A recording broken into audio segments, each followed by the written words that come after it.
La sagesse financière qui naît de la paix. Cher Père, me voici à nouveau.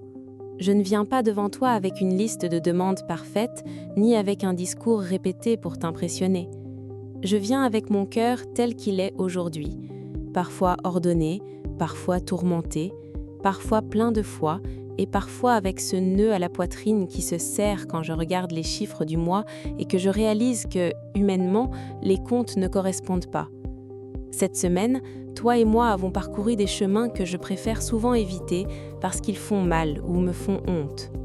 Nous avons parlé des dettes qui m'empêchent de dormir, de la cupidité qui me pousse à me comparer aux autres, de l'amour de l'argent qui se déguise en sécurité, du désordre dans ma maison et du manque de planification. Mais aujourd'hui, je comprends quelque chose de fondamental. Tu n'es pas venu pour juger mon portefeuille, mais pour guérir ma relation avec la provision.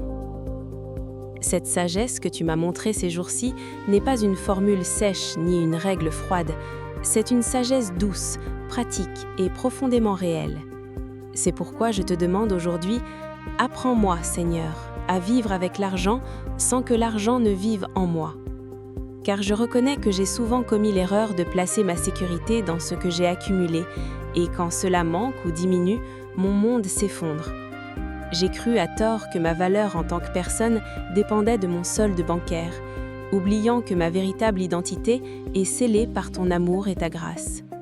Tu m'avertis dans ta parole que celui qui se confie dans ses richesses tombera, mais que le juste verdira comme le feuillage au printemps. Je ne veux pas tomber dans l'angoisse du monde, je veux refleurir sous ton regard.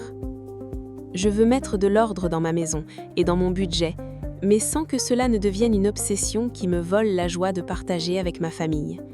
Je veux sortir des dettes, mais sans que la hâte de les rembourser ne se transforme en une anxiété qui m'enlève la paix.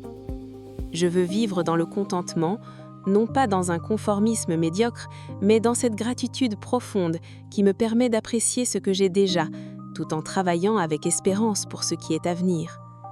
Père, en ce moment, je veux te demander spécialement pour les personnes qui font partie de cette communauté at Paz and Heaven et qui pleurent en silence aujourd'hui.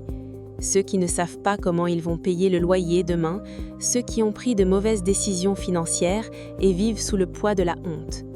Prends-les par la main dès maintenant. Dis-leur à l'oreille qu'ils ne sont pas une erreur, que leur vie vaut bien plus que leurs dettes et qu'en toi, il y a toujours une opportunité de recommencer. Aide-nous à lâcher le péché de l'amour de l'argent, cette idolâtrie silencieuse qui nous fait travailler des dimanches entiers par peur du manque, qui nous met de mauvaise humeur quand nous devons être généreux avec les autres et qui nous prive de la capacité de profiter des choses simples.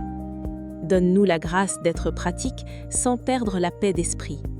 Que nous puissions établir un budget comme un acte d'adoration, payer une dette comme un pas courageux vers la liberté, épargner comme une semence de foi pour l'avenir et donner comme le reflet de ta propre générosité.